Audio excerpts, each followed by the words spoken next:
Welcome to Backstage with Becca B, with special guests John Krause and Molly McCook.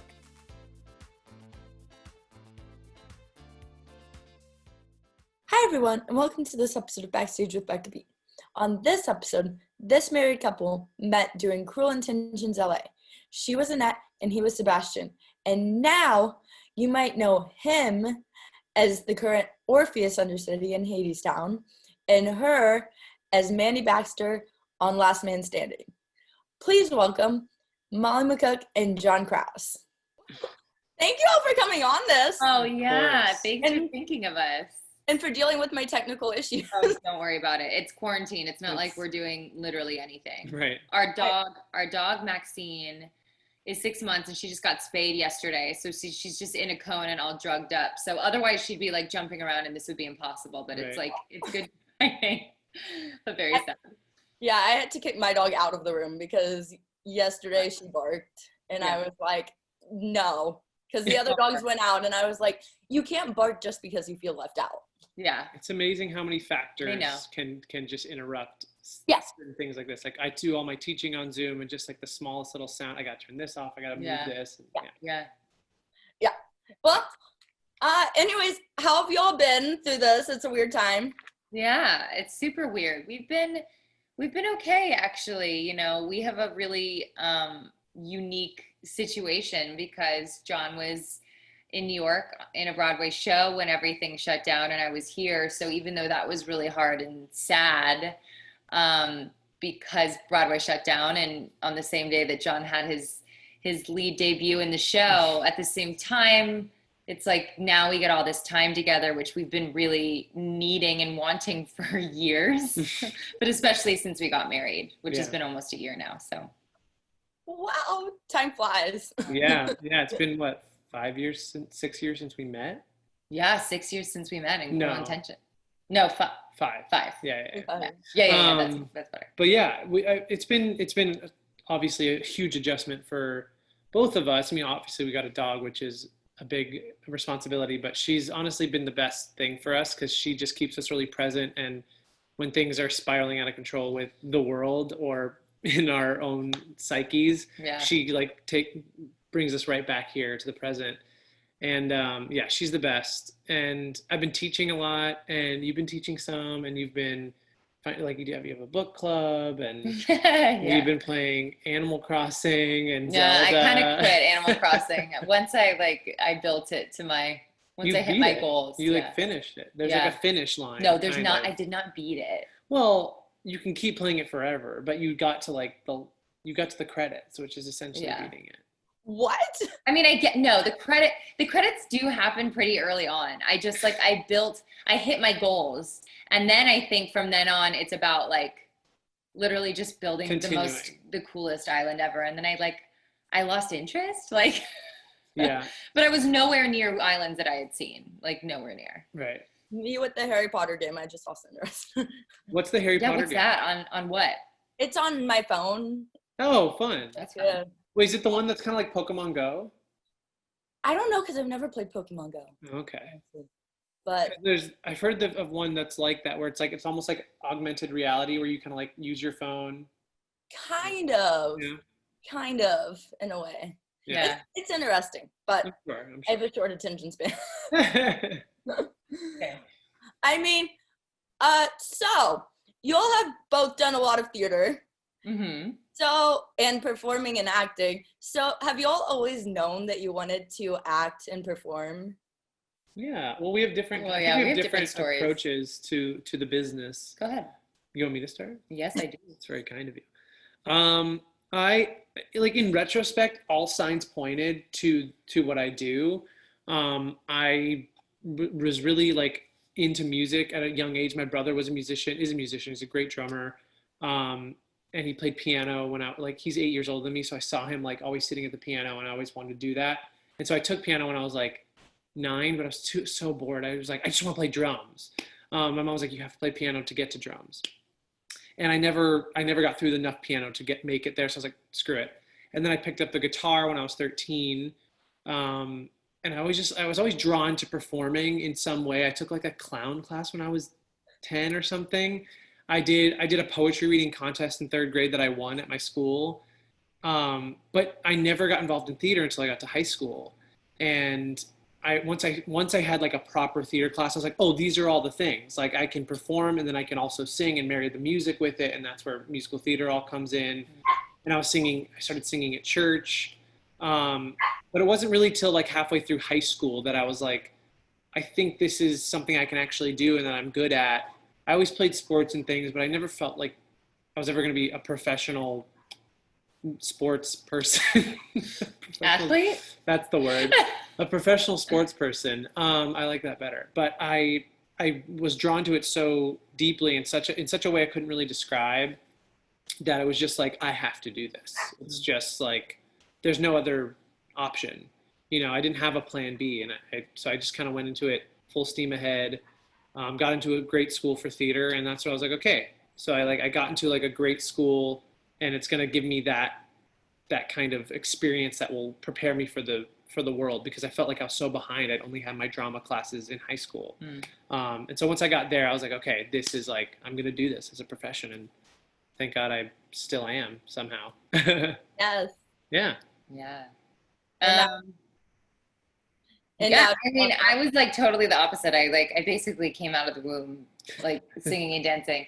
Yeah, I grew up in a family that, you know, my parents were both actors, and so I grew up just being very aware of the arts, and and actually it wasn't like my parents pushed me into it at all. They actually like didn't want me. They were frightened of having their child be like a kid actor. So they said, you can do all the theater that you want, and all the acting classes, music classes, voice lessons, whatever. But like, you're not going to be a professional kid actor. We don't want to like ruin your childhood. You're going to stay in school and do all that. Even though I screamed and cried and like practically begged them for like every single day.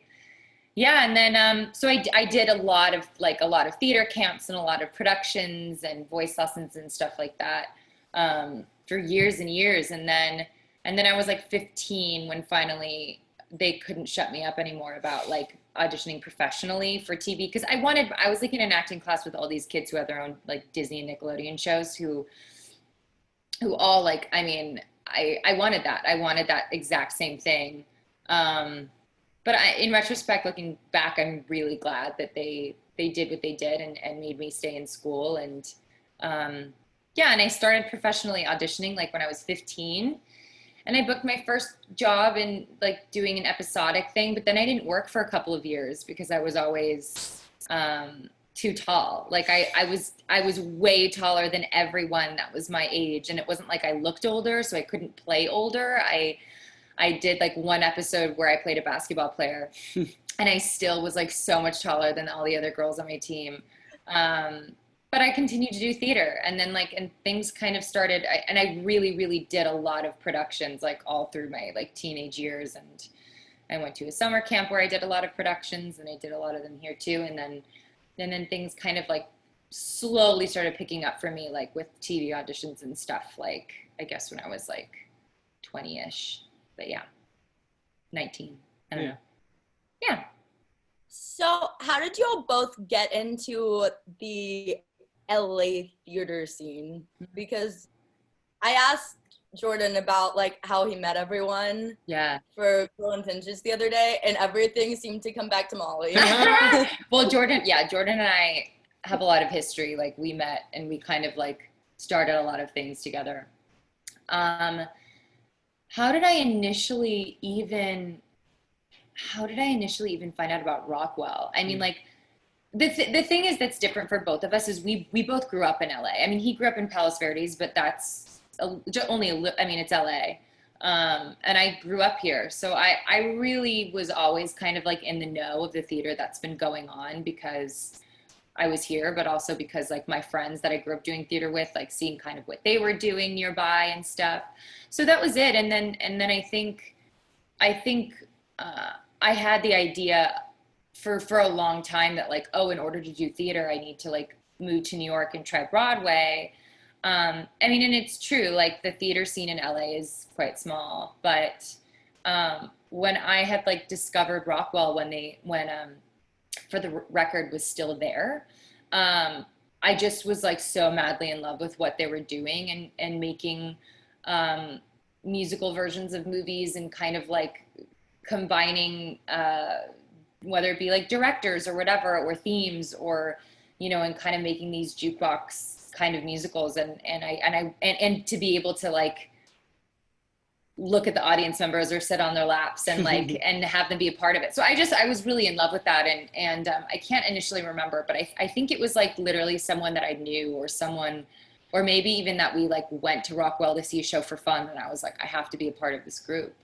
What was your first show there? Do you remember? That I did, or that I saw? You did. What was the first show that I did? Was it? I don't know. So long ago. Edges? Years and No. years. I don't think Edges was the first. Do you know, Becca? Jagged Little Pill? Yeah, I was gonna say it was Maybe Jagged Little Pill. I didn't get to see that one, which I'm so upset about. Yeah, which for anybody who ends up watching this, it is not the one that's on Broadway. We did No affiliation. We did a different version, but like, yeah, I think that was my first official musical there. I think I may have done like a few like Disney night things, or like, you know, where I like would go and sing a song, and then a friend, Tyler Sheaf, and I would like host once a week or once a month, would host like a I don't think it was a Disney night, but it was just kind of like an open mic kind of thing, and people could come and sing, which was really, really fun. Cool. So it became like it became a home very quickly for me. So I think once I started actually doing like real shows there, it really became like second nature. And then I met this one, and so that it's more special. Yeah, I came about it just totally by happenstance and luck. I was doing Rock of Ages in Las Vegas, and on my opening night, I was the first replacement of the lead at the Venetian, where the show was happening.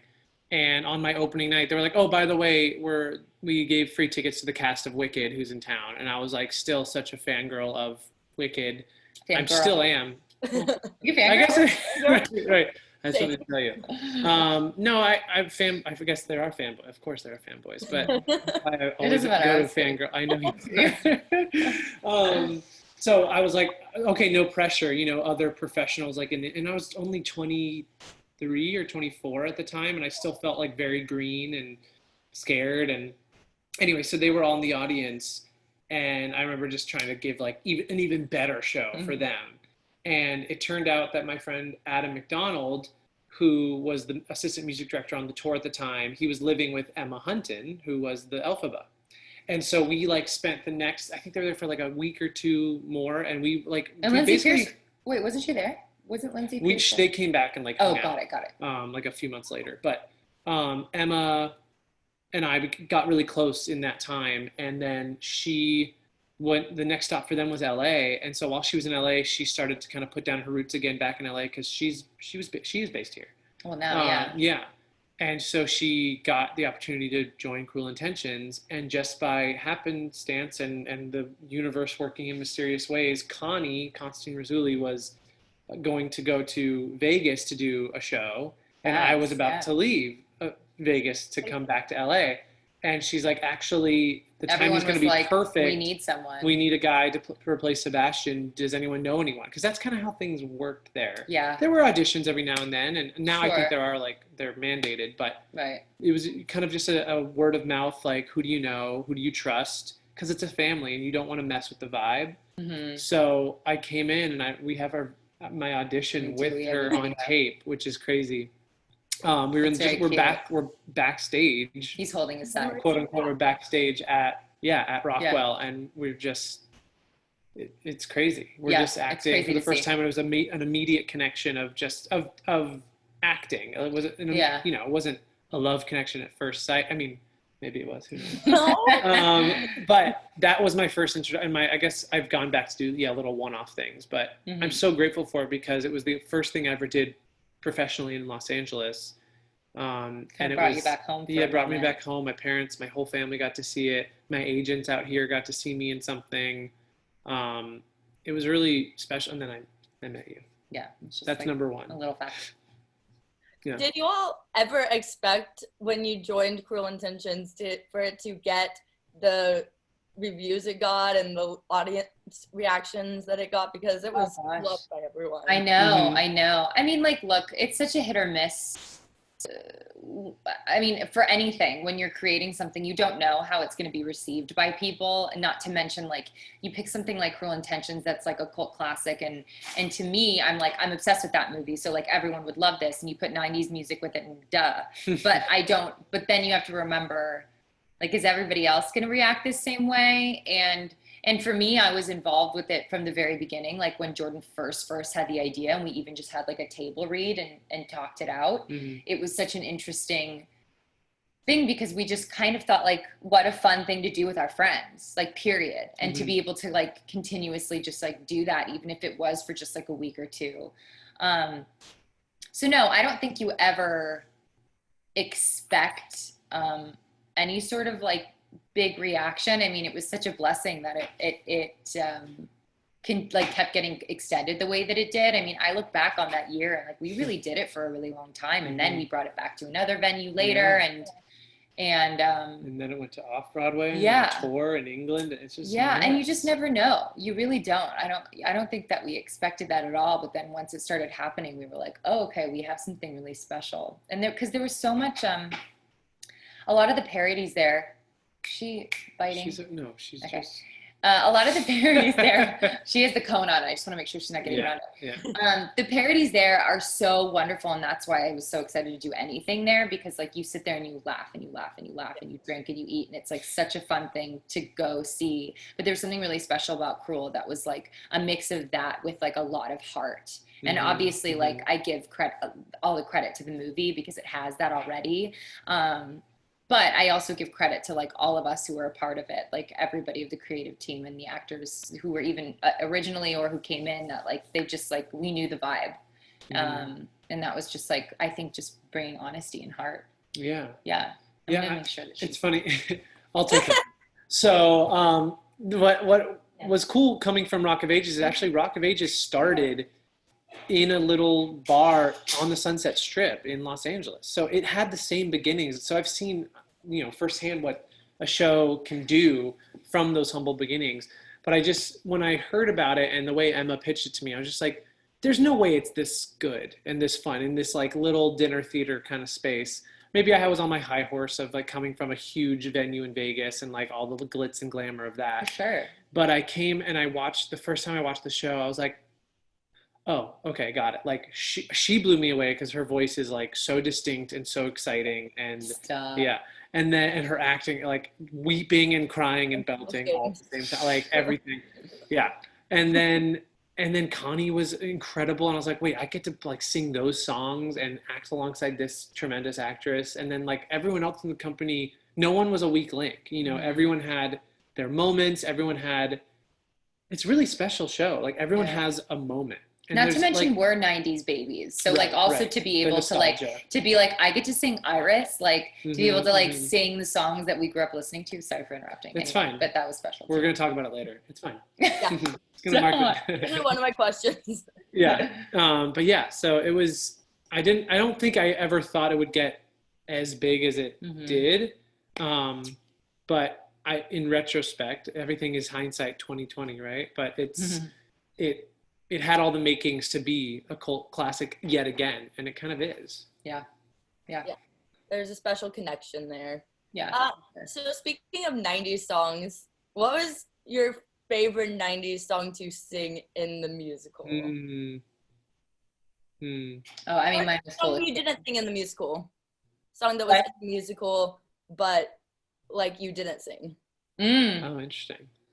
Yeah, I mean, my favorite that I did sing was Foolish Games, because it was like my big number, and I got to I was alone on stage, and like as a performer, I love it. But I think I would have loved to sing I'm a Bitch. I would have loved to play Catherine at one time. I think we messed around with Jordan, and I like laughed about that idea of like one day like flip-flopping and playing Catherine, but like it was way too much work. I was like, I'm gonna have to, that like I can't just go on tomorrow. Like I know that I've been doing this every night, but not as her. But that would have been fun. I got a unique opportunity to play a few different roles in it. So I got to sing a lot of the stuff. I love singing the boy band stuff. I love singing Iris. But I think my favorite moment was Bittersweet Symphony because it's like it's the quintessential. I feel like it is the quintessential song of that movie, but also of the '90s because it was a one-hit wonder.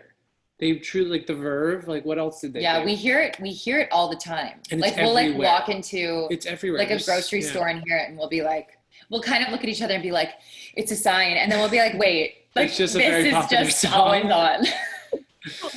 Yeah, I really liked. I think my favorite like, I'm just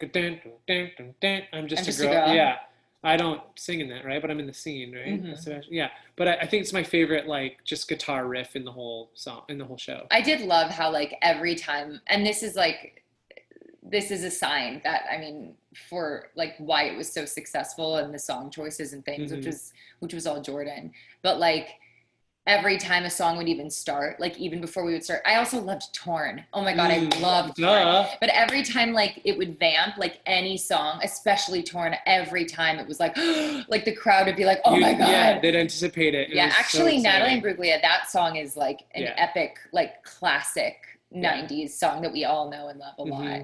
Yeah. Oh my God, I can't really choose. It's just so funny that we were all like 10 and then it's like line broken on the floor. It's like, what was our problem? Oh, I like, didn't understand any of the music I listened to. We didn't get the right Lunchables. Like what happened that we're so sad? Music back then. Right. Yeah, right. Exactly. Right. Yeah. So you were in the show when Selma and Reese and why am I losing it? And Sarah, right? Sarah Michelle Gellar. And Roger, the director. Yeah. So what was the experience like backstage, like before the show, pre-show, when you all knew they were in the audience? So that was my opening night. That was your opening night. And they were like, I was preparing for it. I had 2 weeks to learn the role. And it's like 2 weeks to learn the role is already quick, but that's if you have like not to so this is gonna sound okay. Not to like shit on anyone, you can bleep that out, I don't know.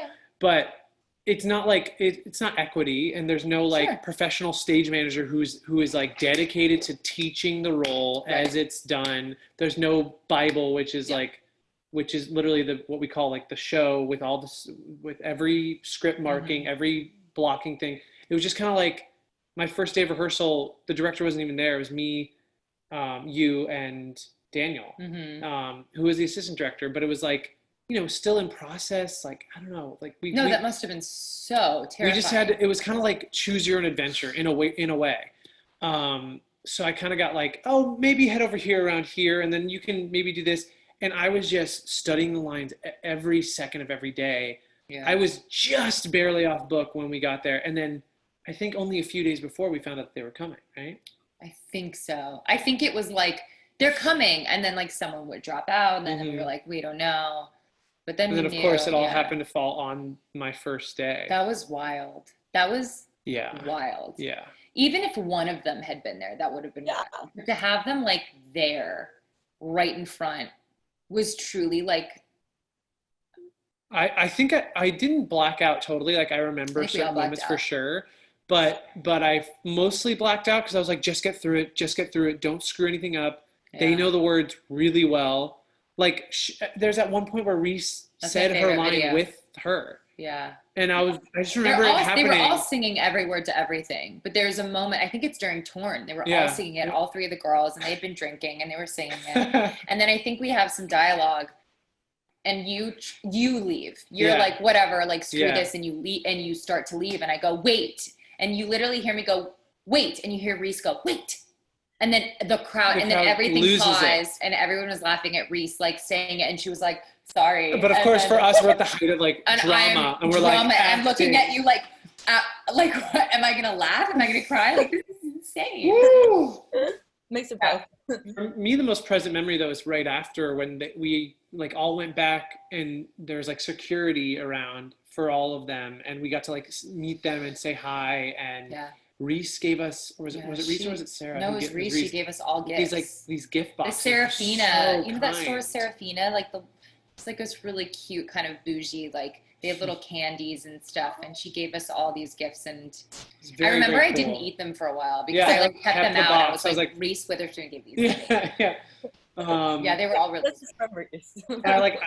This is so funny, but I went to the bathroom, and as I was coming back, they were all like leaving, and they were so friendly and sweet when we were hanging out. But then there was like, I didn't realize what was happening. They were kind of like, not cold, but just kind of like not ready to engage. And I was like, oh, and then I looked behind me, and there was tons of paparazzi.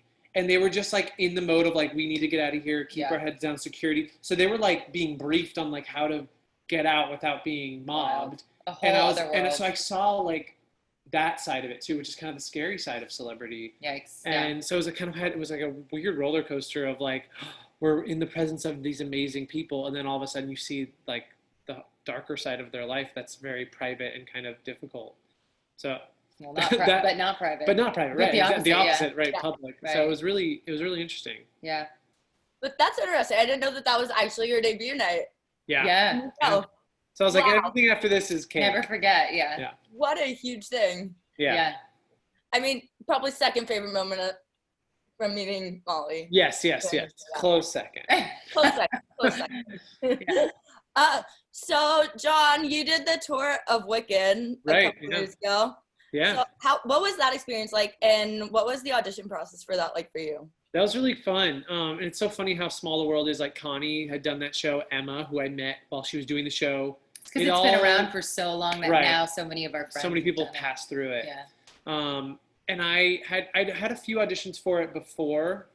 And the great thing about Wicked is that since they have a Broadway company, a UK tour, a touring company, they keep really good records of people that they like. They're like, oh, this person could play this track or this track. Let's keep tabs on them. They have files and folders. You know, they have a really well-oiled machine going for that show. Mm-hmm. And so I went in maybe 6 months, no, probably a year before I booked it. And then I got a few callbacks, didn't get it. Went in 6 months again after that, a few more callbacks, got to the end again, didn't get it. And then a few months after that, I just got a call. We were at Disneyland, actually. And I got a call, and they were like, so the happiest place on earth, truly. And I got the call, and they were like, actually, you don't need to come back in, but you have the role. You're gonna start touring in, a month or so from then, 2 months? Like and I was like, okay, great. So I was kind of in LA at that point. I just found a sublet for my place in New York, and packed my stuff up and went on the road. Luckily, I'd been on the road before with American Idiot. It was my first job, but that was a non-union tour, meaning it's not under the jurisdiction of Actors Equity. So you can get paid a little less. There's a little less not structure. There's just less protections, I guess. And so, but I knew what like the toughest kind of touring could be. It was a lot of one night stands, split weeks, meaning you spend 3 days here, 3 days there, all bus and truck mainly. Rarely did we fly anywhere. But then I got the total opposite with Wicked. It was like, we were in Chicago for 7 weeks. We were in Boston for 8 weeks. We were in Philadelphia for 5 weeks. We were in like really great cities. And like the biggest for places, long sit downs, because Wicked is just still such a huge hit. Yeah. And I got to be in the ensemble. So I was on stage every night, and then I got to understudy Fiyero, and I went on for him like 30 times throughout the year that I was in it. That's a good amount. Parents got to see it. Yeah, and Molly got to see him. Me. How many times? I mean, you saw the show 14 times. Yeah, well, on the tour, and I had already seen it, of course, like a handful of times. Yeah. It was definitely a dream come true, and it made me, because I was only doing up to that point these kind of pop rock musicals, and I guess Wicked does bridge the gap of like pop contemporary musical theater. Yeah, and so, but I was like, hey, I got to dance like lead as a lead. It proved to myself that I could do these kinds of things, because up until that I was like, I don't know if I could really dance in a real Broadway show, and I was like, okay, maybe I can get by, Yeah. It was really wonderful. So how many cities did you go to? Sorry, dog. No, that's a great question. No, our dog popped up for a second. I was like, are you going to ruin this for us? Yeah. How many cities? She's very stoned. I think in that year, because I did with American Idiot, I did probably 50 cities. But those were so short. Mm-hmm. So like maybe many? More. Gosh, I don't know. I mean, you did it for what? Around a year and around 20. Around 20. Yeah. Yeah. Because they were long sit downs. Yeah. Yeah. Did you have a favorite thing like to see on tour, like while you were touring in any specific cities? I mean, this is actually something that came up in our wedding vows. My best friend Ryan, he married us, and he's a good friend from high school. And I really attribute a lot of my like, my not my career, but just like my impetus to really go for it from him. He was just like, you got to do this. Like, and he really convinced me to go to Boston Conservatory because I was kind of like, I could go to UCLA, and I don't know, I was really jumbled, and he really helped help me find my way. And we were at the same age, but he just like had foresight for some reason. Anyways, he asked us on a little like retreat we took before our wedding. Separately, he asked us to fill out these questions, and one of the questions was like, what is one of your favorite memories or something? And we never knew the answers until literally like during we were standing there in the ceremony. And we both talked about in Buffalo, New York, which is, you know, a really nice, I mean, I wouldn't say it's a nice city. But it's a great city. Yeah. There's like, it's definitely like, it doesn't matter. So, but it's near enough to the Canadian border where Niagara Falls is.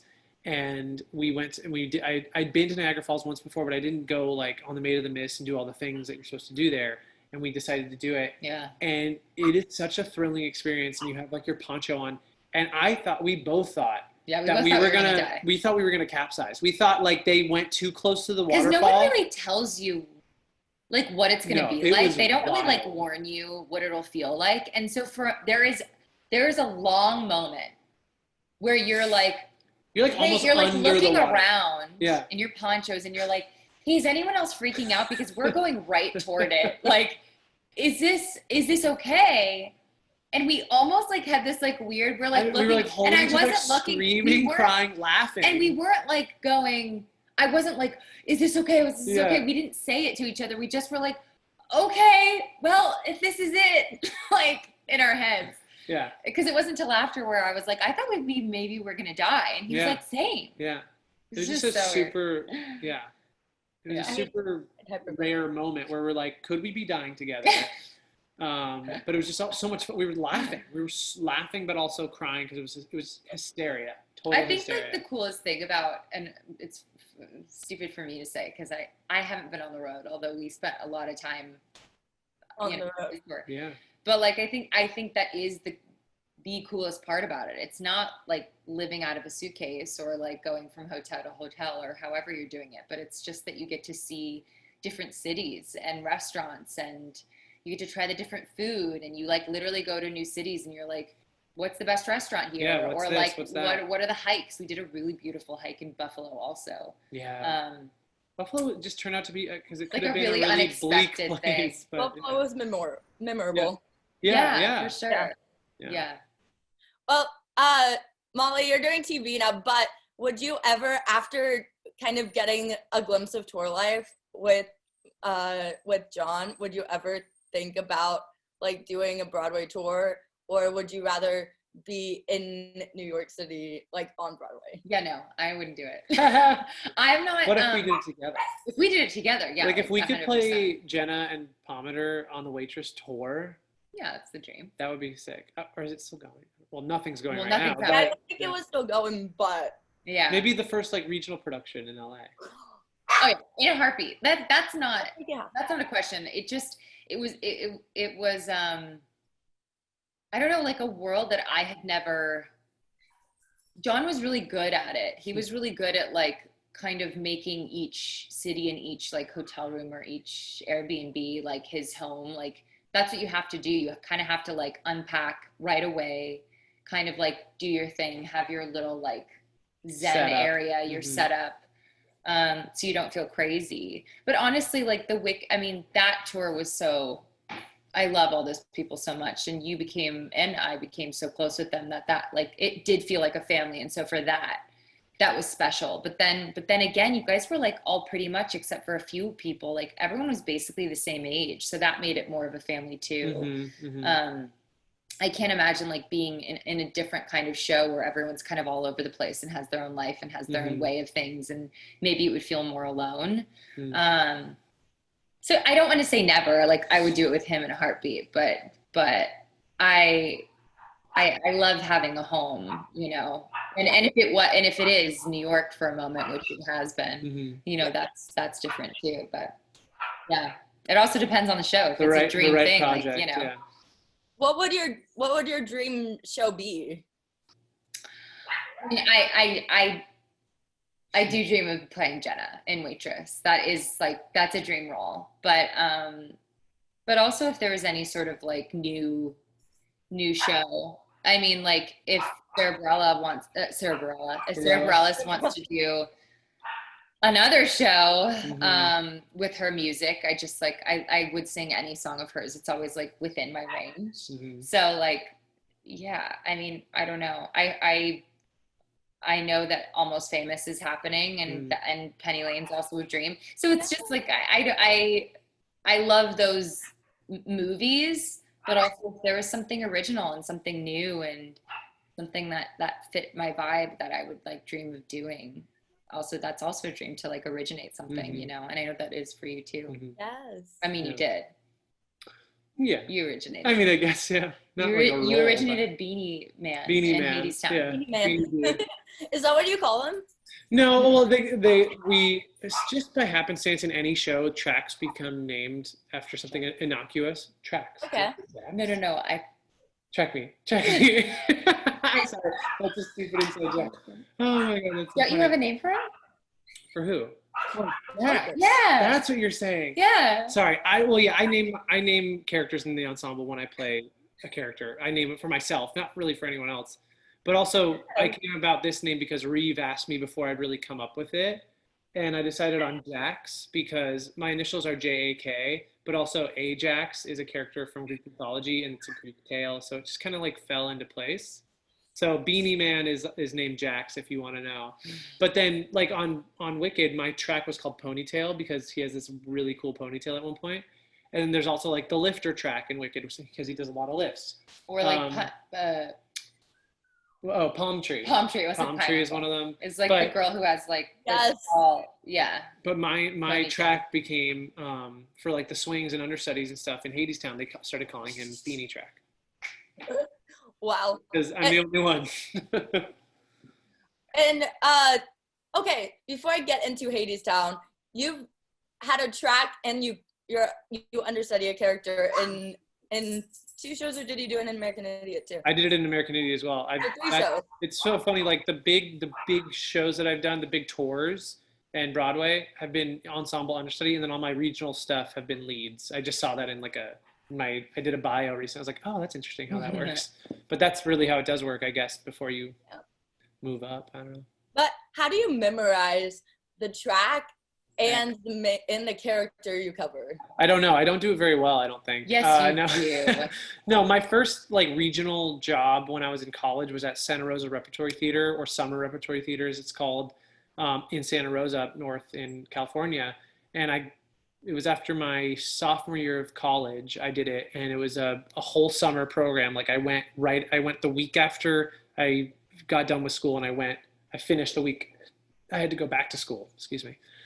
But it was repertory, meaning you do shows in rep. So you start by learning one show, and then while that show's about to go up, you start learning a second show. And while that show's about to go up, you learn a third show. Crazy. But then they all eventually run concurrently. So you do like 2 nights you do one show, the next 2 nights you do another show, then you might do a matinee of one show and then a different show at night. It's incredible. It's an incredible experience. I did the full Monty, Spelling Bee, and Forever Plaid that summer. And I just learned by being forced to learn different roles, different tracks, different shows all at once. So I kind of exercised that muscle in a safe space.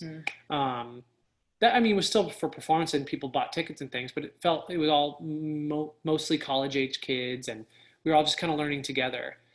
And so I really attribute that to being able to do what I've done. And then, so my first job was American Idiot, and I was in the ensemble, and I understudied Johnny, Will, and Tunny. And I saw they interviewed Alex Nee, and Alex was so I interviewed all 3. I mean, I understudied all 3 of them and went on for them multiple times. There was even one week where I went on for all 3 in the same week.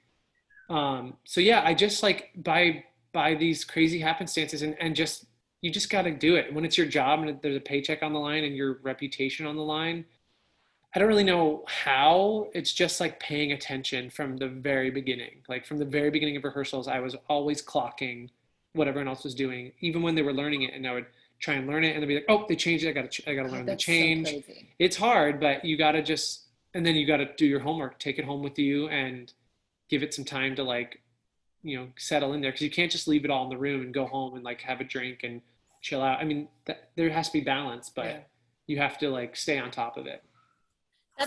I think that's why I call you all, anyone who understudies are all MVPs of the show. Totally. Or swings too. Swings, yeah. I've never fully swung. I've never fully swung, and I don't know if I could, because there's so much, the dance tracks. I usually understudy lead, so it's like, at least it's a little more like, oh, you move here on this line, you attribute this to this. But with dance and like ensemble pieces, you have to know where you fit in the framework, and it's so wild. Yeah, it's a crazy concept. Like, I'm thinking about it right now, and I find that like for whoever created that, I think that it's the idea of a swing. It's like, it's too risky. Like, if something happens, like if something bad happens, that's on them. Like, that's on the producers or the people who created that, because that's so much to ask of people. I mean, although people do it fine. I'm like thinking of all the swings in Hadestown, and they're so and like when they weren't even ready, hadn't even fully learned a track, and they did it. Yeah. But that's where Shove with Love comes in. Right. That's what we call it when someone's not like, everyone knows that it's their first night and it's scary. You just kind of like give a little like, hey, we're good. And you just kind of keep going. All about trust. Like, you got to trust everyone on stage. They all know it like the back of their hands. Yeah. So Hadestown, you're understudy for Orpheus, and you're a worker. So, and the dancing is pretty, like, it's a lot in that show. It's involved. So what is it like playing that role every night on stage in a show that's so well received? It's so funny. I'd always dream about doing a show like this, and I can't believe it really happened. And I have to say, it is surreal. Like, it didn't really hit me until my family started to come see it, and almost like the more not removed, but more distant family, like cousins that I don't see all the time.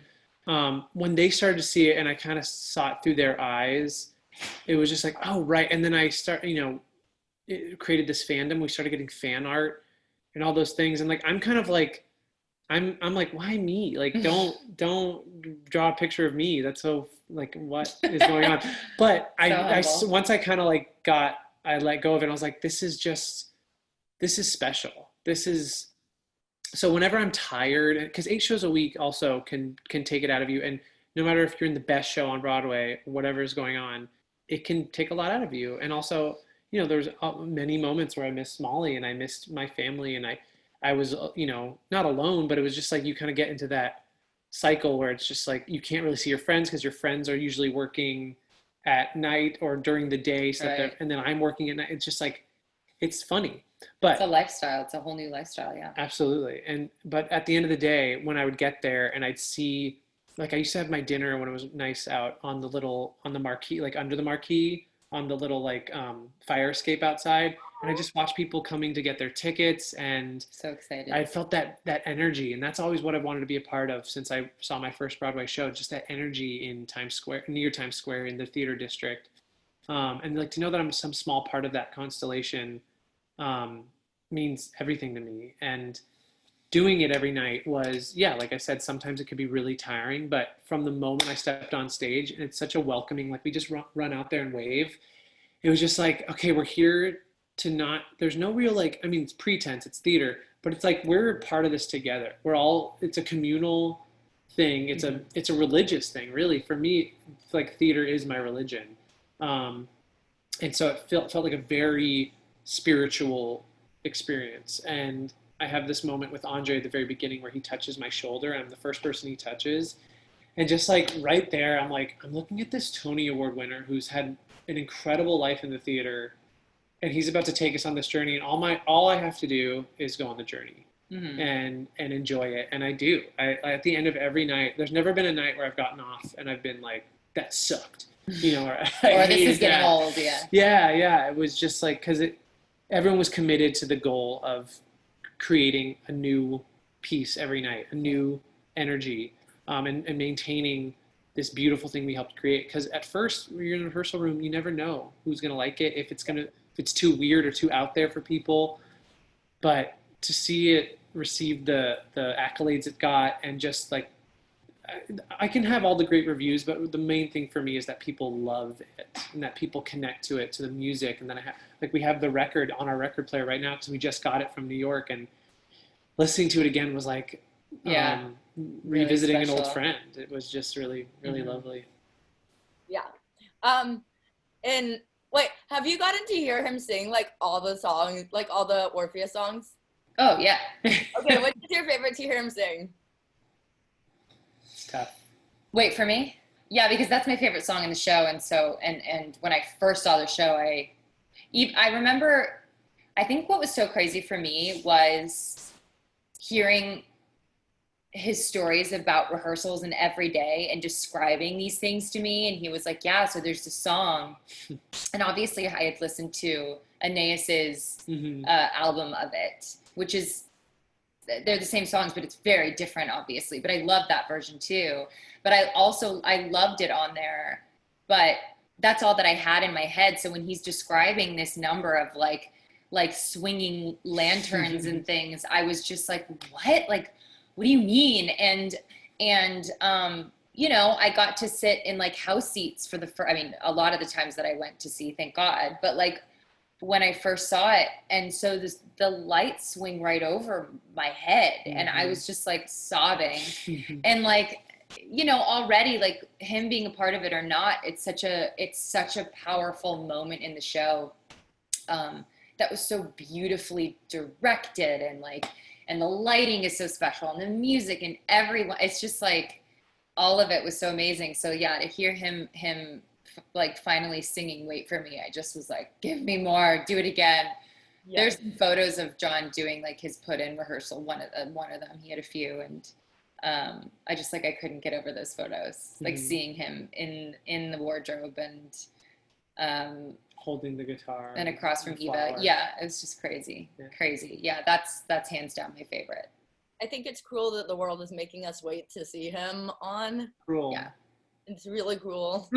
Yeah, kind of. Yeah. Agreed. Definitely. I didn't even realize I was making him fun. When was the first time you realized that Hadestown was as big as it was? That's a good question. I can answer too. Yeah. I mean, you were there for the beginning of it. I saw one of the previews too, actually, in like last April. Yeah.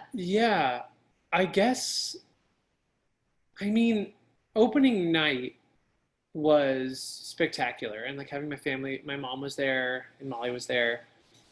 But during previews, you know, you do like almost 30 previews, maybe more, depending on your show. So you've done the show a lot before you get to opening night. And I had a lot of friends coming during previews because there's like cheaper tickets, and I could get some tickets here and there.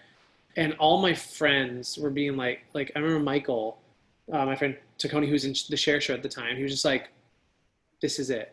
Yeah. He was like, this is the one. And I was like, oh, because I knew I really liked it. I knew this was my thing. Like this, and when I envisioned the show that I would do on Broadway, I knew it wasn't going to be, I mean, maybe it could have been like Wicked or something, but I knew it wasn't going to be quintessential musical theater, not even really like contemporary musical theater. I knew it had to be folk, rock, pop kind of thing. Yeah. And I knew music, like my musicianship was going to be involved. And lo and behold, Hadestown ticked every box for me. But I'm not like the normal Broadway theater goer. I have more, I think, specific tastes. Yeah. And so I was just worried that no one would get it the way that I got it and loved it. But when I heard it from multiple friends that I trust their opinion, that's when I was like, okay, I think this is going to be big. But I guess the moment I realized it was going to be big, or realized that it was really well received, was the Tonys, like the Tony nominations. Like that day, knowing that we got 14 nominations, I was like, oh, okay, like this isn't just like a flash in the pan. This isn't just like the cool thing of the moment. Like this is going to be a thing. You know, I also remember there being a moment where you were like, Because obviously being an actor, there's so much rejection and it hurts. It's like, it's really, really hard, especially when you're unemployed for a while. So like, it really gets to your head and it hurts your ego and your confidence. And you know, so obviously leading up to booking something is a lot of no's. And I remember there being a moment of John, like, whether it being rehearsals or like maybe after you open previews or something, but I remember you looked at me and you were like, if I wasn't in this show and I went to see it, I would be like heartbroken that I wasn't a part of it. And I looked at him and I was like, well, remember this audition and this audition and this audition and how like this audition and you're like leading up to this and how much it hurt to not just like be a working actor. Like, and he was like, yeah, it was all worth it. Like, you know, but if you had booked one of the others, and that's what you were saying, if I was in that show that I auditioned for right before and was sitting in Hadestown and looking at it, I would have been like, dang it. Like, that's the show that I want to be a part of, just because it's so special. Like, and really, like, it deserved all the awards that it won. It just, like, in comparison, and let me tell you, I saw a lot of Broadway shows last year because that's all I was doing when I was visiting him. Which I was very lucky to see, and not to say that there weren't so many wonderful things, but Hadestown was just on its own, in its own category, on its own level. Like, it was just like, you couldn't compare it to anything else. And, I think that's why it's so successful and why people love it so much, is it's so unique, and that's rare now, you know. It's rare to have something so special. So, even my dad's not the biggest musical theater fan, and I begged my parents to see it after I saw it because they were in New York with me. So it was like 2 days later, and my dad was like, wow, that was good, and started like sending me all these Hadestown articles. And I was like, yeah, this is, my dad likes it, this is gonna be successful. That's really cool. That's happened a lot too. Actually, last weekend we were listening to Spring Awakening, and we were it just came on and we were blasting it, and I was just like, I remember the way this felt when I was in high school and when I stared listening to it, and I thought, I guess Hadestown is kind of like that for people, for like kids in high school now, and I don't know if it is. It is probably on a similar level, but for sure. I just couldn't believe that moment too. Those little moments throughout my life where it just keeps like, oh right, I'm a part of something like that. I even have like this. Oh my god, yeah, that's our Hadestown lip gloss. Belladonna Kiss. Just chapstick. Oh my gosh. And they just released like official masks, I think. I saw that. Yeah. I'm like, oh god. I keep being reminded that it's like a culture. It's a part of the culture. You know, it's like so special. Yeah, it's amazing. Yeah. And you were in Spring Awakening too, before Cruel Intentions, yeah? Yeah, I was. Where was that? That was at, what is that theater called? They don't do theater anymore, I don't think. I think they do movies there now, which is interesting. Funny. It was this little theater in Hollywood. It was amazing. Oh my God. I've seen the videos of it. It was one of the best probably regional productions they've ever done of it. Yeah, it was really special. I mean, especially because I came out of that with like some of the best friends. We all are still so connected. And it was just, you know, when you do a show like that, you know, like you're just family forever. But I did. I got to do it. And when we were listening to it the other day, blasting it and like belting it, I was just like, oh yes, thank God I got to do it, because that's like something that you can't do forever because you have to be young. Like, that's one of my biggest regrets. I never got to do it anywhere. Right. Yeah. Well, I did. I aged out. I mean, you never know. Yeah, I know. You never know. But But yeah, no, that was a really special experience.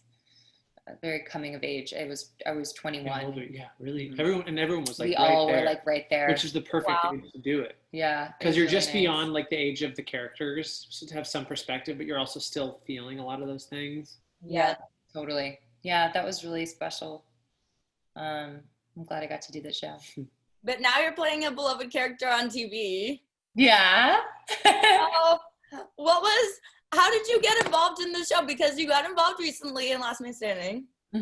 So what was your audition process like? When did you hear you'd be going in for the role? Oh God, it was it was honestly a very crazy time, because I was doing Good Trouble and Freeform, which I'm also obsessed and feel very lucky to be a part of that family. And that was such a special thing that I was working on, and I was so content being there that I got this audition for Last Man Standing, and I was like, wait, but like, no, I want to be here forever. And, and we tried for a second, but it was a lot of work. But yeah, so I got the audition initially, and I knew that they had been canceled and renewed on Fox, brought to another network, from reading things, but not to mention I've actually been friends with Christoph Sanders, who plays my husband on the show for years and years and years. So I already knew that they had been brought back and that the original Mandy wasn't going to be returning. And so I got this audition, and my main reaction was, one, I know what Mandy looked like. I don't look anything like her. This is a waste of my time and a waste of their time. So I was mainly like, they're not going to want me for this. Like, this is just silly. But two, they were casting directors that know and love me, and that, like, they're obviously my friends now, but like they had already cast me in a pilot previously. So I was like, they wouldn't bring me in if it was like a total like loss. That's interesting. So maybe they're kind of like opening up the idea. So anyway, not to mention, it's always been my dream to be on a sitcom, because it's like, it's TV and theater, like basically married, and because there's no live audience. And so obviously I put in everything I could to it, and I started to watch the show, and then I was like, well, this is so silly, like, I'm not her, so I'm just going to do my own thing and do what I do. And I did, and they really liked it, and so they told me to come back. And when I first came back, the show, the producers were immediately like, if you're watching it, stop watching. Please don't do anything that she's doing. Like, you are our different girl that's auditioning for this. Like, and we like that about you. So make sure to keep that with you. And I was like, okay, cool. And so then it kind of continued. And then, with TV, we do screen tests, which is really intense and a lot. And basically, like, you go in and there's less of you. Sometimes there's only one other person testing for it. And I think with us, there were three other girls, and all three looked like Molly Ephraim, who previously played Mandy. And so I was like, okay, well, this kind of like lifts the pressure. Like, they either want me or they want what she did. So like, I'm just going to do me, and that was really great. I mean, and the screen test was really good, and I felt really good. And they were like, we love it. And then I left, and I was in the car on the way home, and I got a phone call from my manager, and he was like, hey, can you drive back? And I was like, yeah, why? And they were like, they something about my energy. They said that, like, because the room was so like dark, there were no windows in there, and they said they want to make sure that you have the most energy that you can have on tape. And they said, because the network's having a hard time accepting you being like this tall blonde, and the producers really want you, so they want this to be like the best tape that you could have for the network. And I was like, okay, like, obviously. So yeah, anyway, it was a really like long drawn out process, because from there they like didn't let me know for a long time, and they kept extending it. And every time my manager called me, he'd be like I'd pick up and be like, hello, and he'd be like, I don't know anything. You got to call it. Yeah. Remember? Well, that was Good Trouble. Oh, that was Good Trouble. Yeah. Never mind. So yeah, it just was like, it was a lot, and like very stressful, because also like when you screen test, that in between time between finding out if you got it or not, like, you're basically on hold. So I waited a really long time, and then after like weeks, they then called me and after weeks they told me it was only me, that I was the only option. And yet it wasn't my role yet, because the network was still having trouble physically with like how I looked, and wanted me to do a chemistry with Christoph, not knowing that we had been friends for all these years. And I didn't even tell Christoph, because I'm superstitious. So yeah, I went to his house, and we worked on the material, and then we literally went to that audition together and read through it, and they really liked it and really like worked with us. And then I think it was like more weeks later, like just like waiting and waiting. And so by the time they finally told me it was mine, I was like, I mean, thank God. Maybe wait long enough. Yeah, I mean, honestly though, like I'm very grateful that it was comedy, because I think if that process would have been that long with like dramatic material, that would have been, I mean, it would have drained me so much. So I just had to keep the energy up, and I mean, it's the best. It's the best job. It really is. I love it. I miss it. I'm just like, I'm waiting to go back to work. I'm just like, I miss it so much. I can't wait. And in essence, the story is kind of like the same. The story of how you're now playing her is now the same as like how John like takes like understudy roles and like makes them his own. Probably like you'll both have to make roles your own. It really is. Yeah, we've replaced. It's so true. Funny, yeah. It's so true. You can't. I mean, look, unless like the creators and people are sitting in a room and they're like, you need to study this and do exactly what this person is doing, which like I'm kind of like, I don't know if I've ever heard that. But yeah, to hear like the term replacement, you know, or even understudy, it's such a like, it's hard. But no one ever really, I mean, they want you to do the show and do the role justice, but no one ever wants you to do the exact same thing that someone else does. Yeah. They need to see you. They need to see a unique personality and take on something, but you just need to hit the right marks, you know? Yeah, for sure. And that was hard. That was hard at first, because I know that it was really hard for fans to like, they were like, who's this girl? And this isn't Mandy. And how is this going to work? A lot of them have come around, most of them, but like, you know, that was kind of like a hard thing too. Jesus. Someone is for sure on our roof. Yeah. Like we're on the top floor. We're just like, what's going on? There's a human up there. But like, yeah, I don't know. I it's funny how the similarities between that, and we've talked about that, is like, one day I can't wait to originate something. It's like I didn't originate Mandy, then that's just like, that's how it is. It's good to still have goals.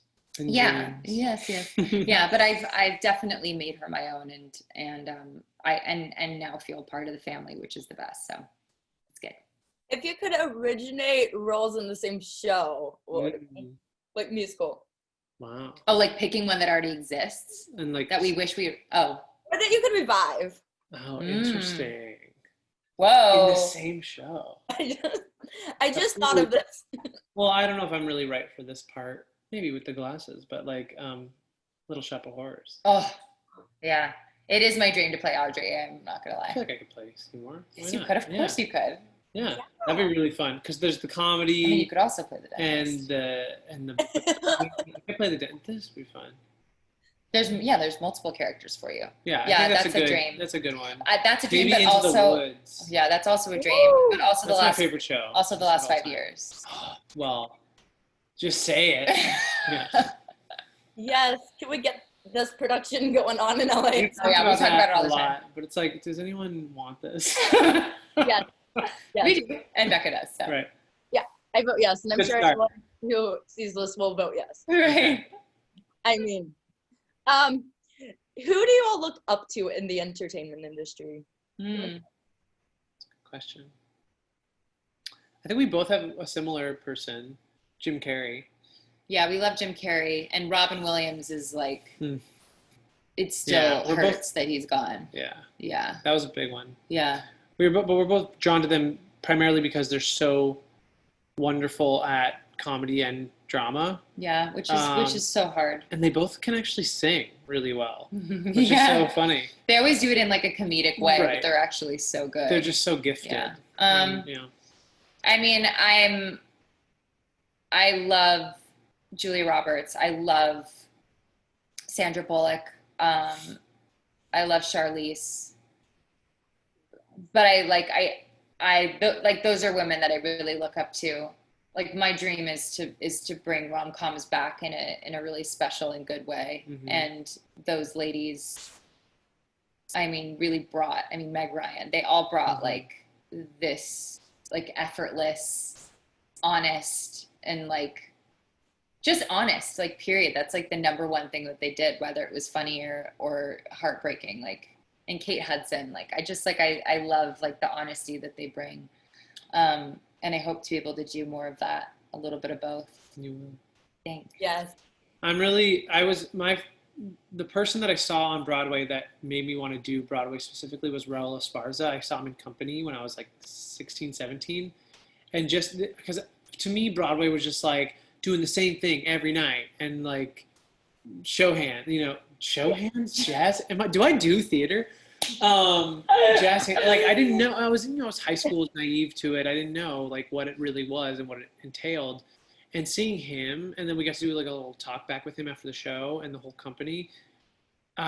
Everyone else was wonderful, and it was the John Doyle production, so people were playing instruments. It was mind-blowing and incredible, but I felt everyone else in the company was really regimented and was kind of doing their show. Not that it was bad, but it was just you could tell it was kind of like just a little more cemented, and he felt wild. Like he felt like unpredictable, but in control. Like he was he had me in the palm of his hand. I remember watching that and just being like, that, I want to be able to do that, and give the theater, the audience that kind of experience that he just gave me. Yeah. So that was is kind of my like North Star in a way.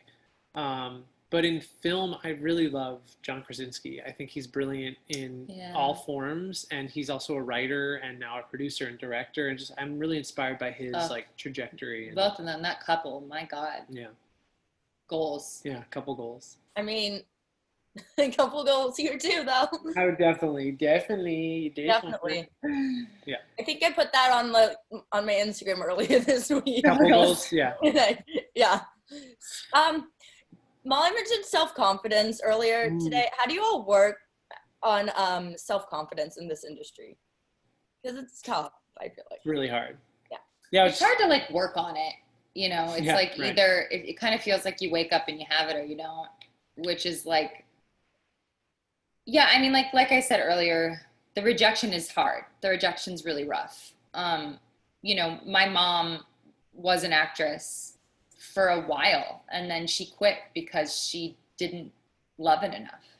Like you really, really have to want this and love it, because it hurts. It can hurt a lot, because it's not like you are applying for any old job. You're applying and auditioning with your skills, and you are doing that too with the regular average Joe job. But it's your face. It's like literally your face. Like if someone is like, no, she's too tall, she's too this, she's too that, or she's not enough, or whatever. It's like you're literally telling me that I'm not enough and I'm not what you want. And to be told that over and over and over again, which is like the majority of your career, honestly, you're more not working than working. It's rough. It's really, really hard. And honestly, you kind of like recharge. I mean, personally, I recharge while being a working actor, like, because that's the validation. Like that's telling me like, okay, this wasn't a fluke when I booked that short, like that couple of episodes or one episode. Like I do deserve to be here and I do work hard. But yeah, it's hard. It's hard. Yeah, I think, for sure. I think Molly's a more naturally confident person than I am. Although I have confidence, but I think maybe just as a virtue of seeing it so much, seeing the industry growing up and kind of knowing what she was getting into, I had to learn like as I went, which we both did it to a certain extent. But I feel like coming into it with total naivete and just like thinking I was gonna like be on Broadway at this certain time and like it's all stepwise, like it's not necessarily. It's just everyone's path is different, and that part of it is knowing that everyone's path is different, and so your path is going to be your own path. It's not going to mirror anyone's, and so learning to take everything with a grain of salt. And I think at the end of the day, what helped me come around to it and not be so hurt by every rejection was just working on everything outside of the industry, like focusing on my guitar and on my songwriting just for me. Like I'm not pursuing it as a career necessarily yet, but it's just my thing that makes me happy. And or whether it's reading or working out, going for a run, or seeing a good movie and just or seeing another theatrical experience that you're outside of, and just for the sake of taking in art, because sometimes that can be really hurtful when you're in a really tough place in your career and you're not working, you see something really great and you're like, why aren't I working? Why aren't I doing things like why that? am I not that? Yeah. But if you can just take yourself outside of it and foster your soul and be a complete person outside of, and not related to the industry at all, which is easier said than done. But if you can foster that, it helps. You also, because you still have a life outside of your career. Yeah. I mean, I'm me saying that like my confidence comes from being employed is like I'm not proud of that. But that, like, no, that's a true statement. It's true in an unhealthy way. But also, like, I've learned over time that comparing yourself is bad. It's just like, you can't. It's the hardest thing to not do. I mean, like, just like when I was auditioning for Last Man Standing, it's like, if I would have sat there and compared myself to those girls really, like, and really been like, oh my God, but I'm not what they want. I'm not their, I'm not their type. I'm not their, whatever. I'm different. I'm to this, I'm to that, or not enough. It just is like, it's such an endless spiral of and it's also useless. At the end There's of the day, no exactly. point, It's useless. And I think over time, I think it's also like it's experience, but it's also like getting older. I think it's also getting older and kind of like figuring out who you are and like what life's about and the things that really matter. I think like before the rejection felt so life or death, like, and now it's kind of like, all right, well, that wasn't what was meant to be. What's next? Yeah.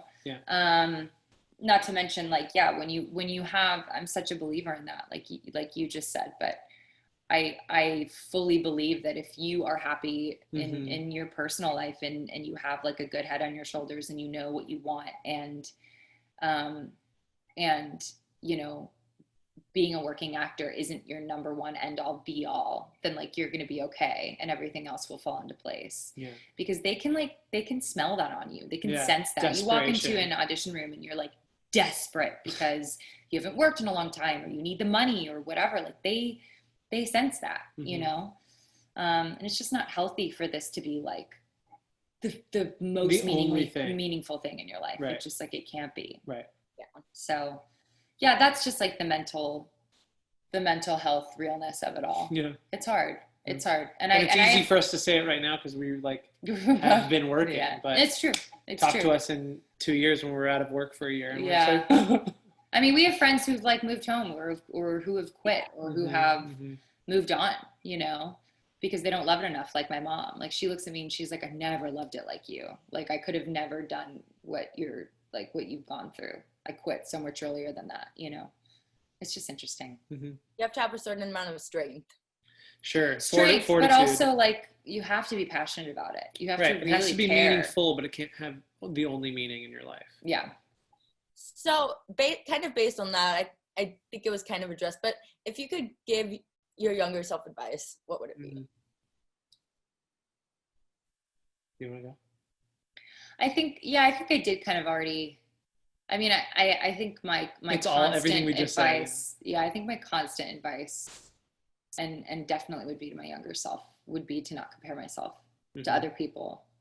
I like, it took me a really long time to like be proud of my height. And I know that sounds so funny because everybody wants what they can't have or what they don't have. But like for years, that was literally like verbatim, like what people would say, like why I wouldn't get the role. Like they would literally say like, she's actually the best actress we saw, but she's too tall, which is something that I couldn't control. So to be told that like a physical thing about you is wrong, was a little messed up. So which happens to everyone in some sense. And even if they don't say it, like you'll end up thinking it. So yeah, I ended up meeting like really wonderful acting coaches who basically told me that's what would set me apart. And like, here I am on a show where they like wrote it into my first episode about my height and they make jokes about it all the time, which I love. So like, I would just say to her, to young Molly, that sweet girl, because I'm so old. Yeah. I would just say not to compare it because there's no one like you, Yeah. And that's for everyone. Yeah. Yeah, it's all the things we just said, but mainly it's just like trust yourself, because the thing that I keep coming back to and the thing that keeps getting me work is the things that I feel the most connected to. And there were things like I would go in for that I didn't want to go in for, but I felt like I had to because my agent said I should, or it seemed like the right thing, or for like outside of myself, it seems like, yeah, that makes sense. But when I'm drawn to something, and when I trust my instinct and my gut, that always usually is the one that works out. So if I just listened to myself more, I think I would have been a little happier in the moments of pain and where things weren't totally going my way. Just like go inward, stop like worrying about what everyone else is thinking. So it's like, it goes along with comparing. It's like, just do you. Yes. Yeah. And kind of another super deep question. What do you think live entertainment will be like when it's able to come back after quarantine? I wish we knew. God, yeah. That's the thing. Because I keep seeing articles about, family units sitting together and all the social distancing there, but also like the concerts with like cars or little like pods of like plastic around everyone. But like that one in the UK that everyone's talking about. That could be it for a while. Because I know we're all waiting for a vaccine, but I don't know if the vaccine's gonna cure everything like that and go back to normal. Also, those New York theaters are so small. Like when you're sitting there, your knees are knocking next to the knees next to you. Like, it's crazy. I think for a bit there's going to be some weird social distancing safety things that will have to happen, and I don't think theater will be the way it was until we can just be free, because that's what theater is. It's you don't want to releasing together. It's our hearts beating together and going on a journey together, and it's already so difficult to create a world for people to just lose themselves in and suspend disbelief.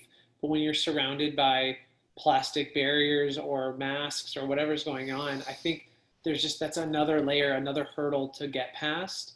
So theater won't be what it was until we can feel safe again. Yeah, there is sort of that argument of like, I don't know, so like sad. maybe wait till it can be as normal as it can be. I mean, like putting a limit to something like theater is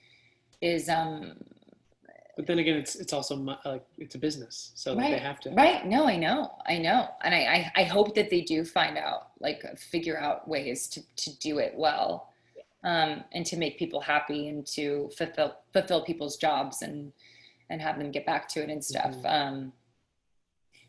But we don't know anything. We really don't. Like John doesn't know. We don't know much. Mm-mm. Yeah.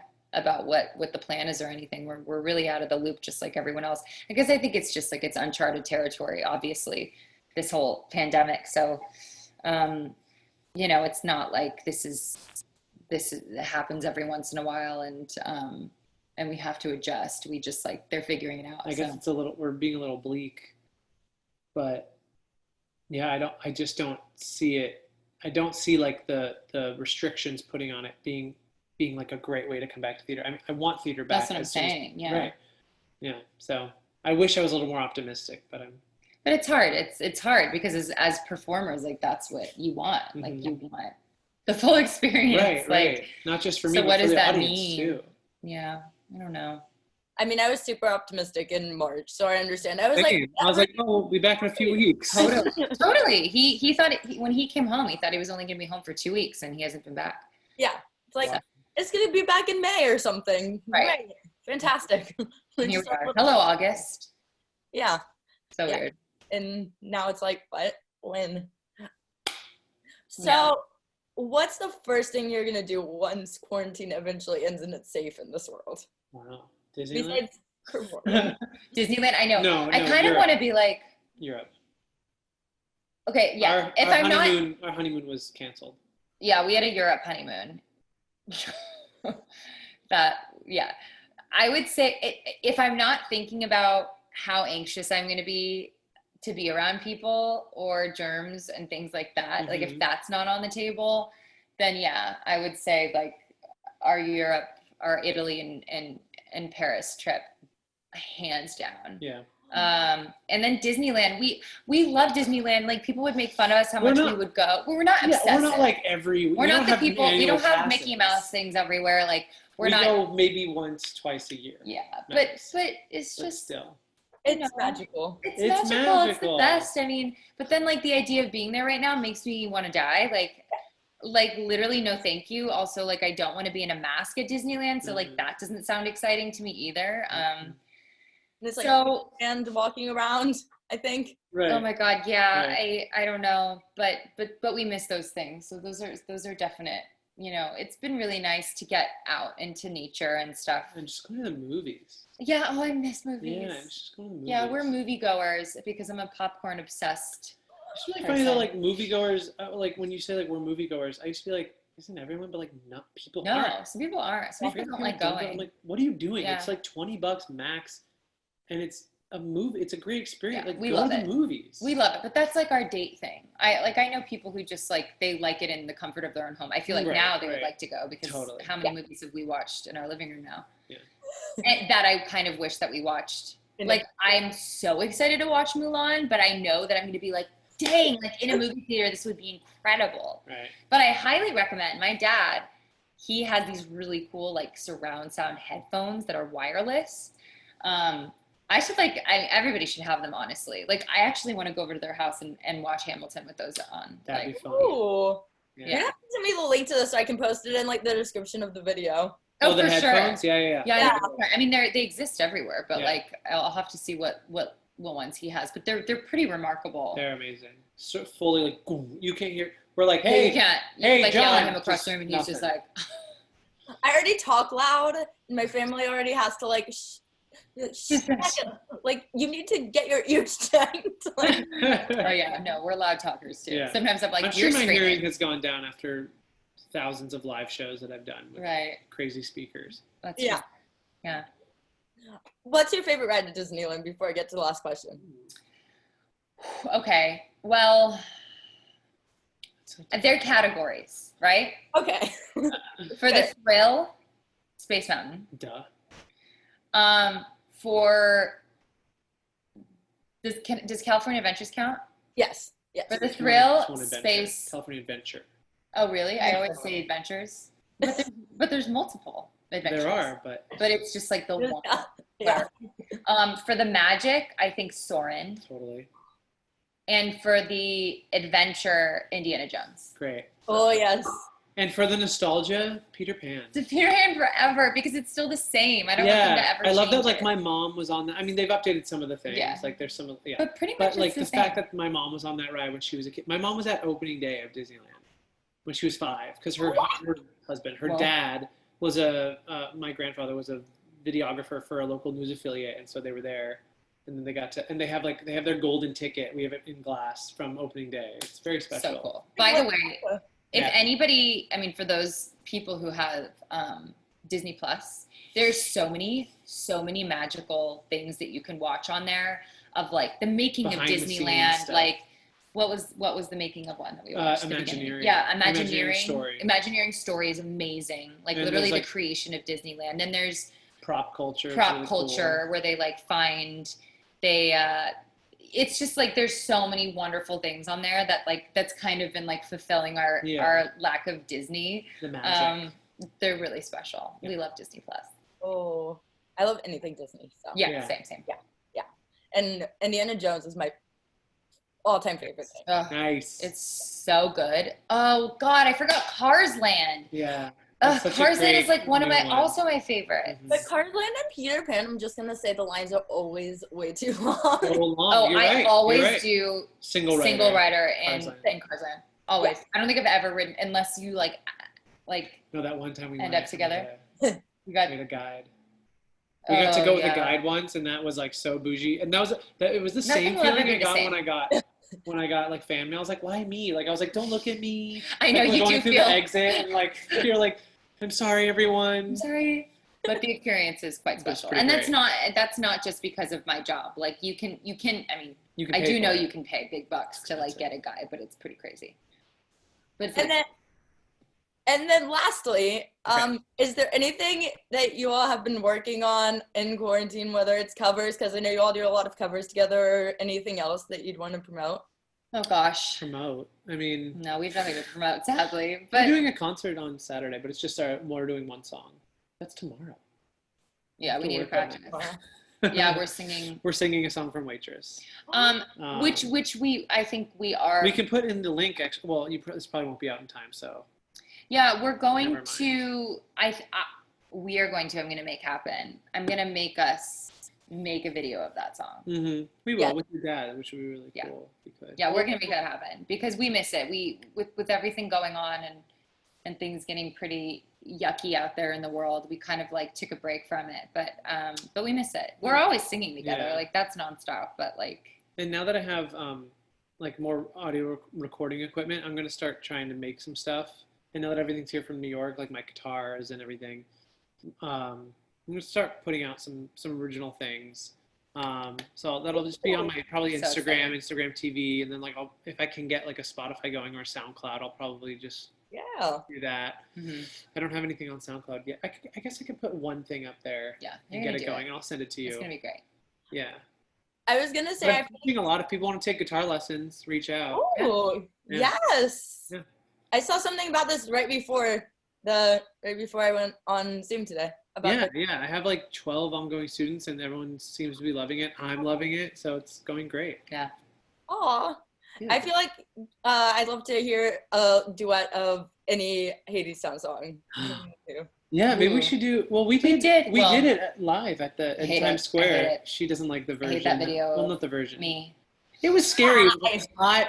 It was outdoors. It's scary in Times Square. It's bad. Also, literally, as the song was starting, I see like all of your cast of Hadestown walk in to support you, and I was like, "Don't listen to me, like, don't, no." But maybe we can do another cover of. Yeah. I just recently found the cover of All I've Ever Known and Promised with Kalia and you. Oh yeah. Oh yeah. It's that was from an event we did, and I love that. I love singing with her. She's so great. Yeah. It's going to be amazing when you two get to go together. Yeah, we're going to get back on singing. Yeah. Yes. We will. So where can everyone follow you all on social media to keep up with what you're doing in quarantine and doing next? Yeah, ours are similar. Mine's Molly, and then my middle initial J, McCook, MCCOOK, on Instagram and Twitter. Yeah, and mine is John A. Krause, right? Isn't it? Why are you asking me? Yeah, I say similar because ours are both like first name, middle initial, last name. Krause. I feel like I haven't looked at what it is. I'm pretty sure that's right. Yeah. John A. Krause. But I've never noticed the similarities. Yeah. We just noticed that the other day. On Twitter and Instagram. Yeah. A coincidence. Yeah. I know. Meant to be. Yeah. Wow. Yeah. Well, it was so nice talking to you all, and so nice, Becca. It was nice to connect right now. It's nice to see people at all. So it was nice to, we haven't, like, how are you doing? Doing good. I mean, it's a rough time. I'm glad to be home in Dallas right now during the unknown. Yeah, for sure. With everything, but it's cool that you're doing this. Like Daniel did, or was it Matthew? Matthew did it. Matthew did it. Yeah. It was really exciting just seeing people we know, and it's fun. I'm really it's cool that you're doing this. So keep it up. Yeah, I love it. It's been a blast bringing the conversation of theater and entertainment back to. For sure, and it's been fun. It was fun to do it together. So thanks for that. Yes. Good. Because you all have such great chemistry and play off each other well.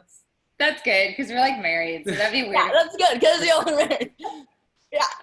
Only Yeah, right. So, well, thanks, Becca. Thank you all so much again. Yay. We'll talk to you soon. Thanks, Becca. And say hi to your puppy for me. Oh, we will. Sleepy girl. She's so sleepy. Poor girl. Bye. Bye. Thanks for watching this episode of Backstage with Becca B. You can follow me on Twitter and Instagram at Becca B Talks TV. Or for more exclusive content from this interview and more, you can follow me on Instagram and Facebook at Backstage with Becca B. Make sure to subscribe to my channel and like this video, and I'll see you guys next time. Bye!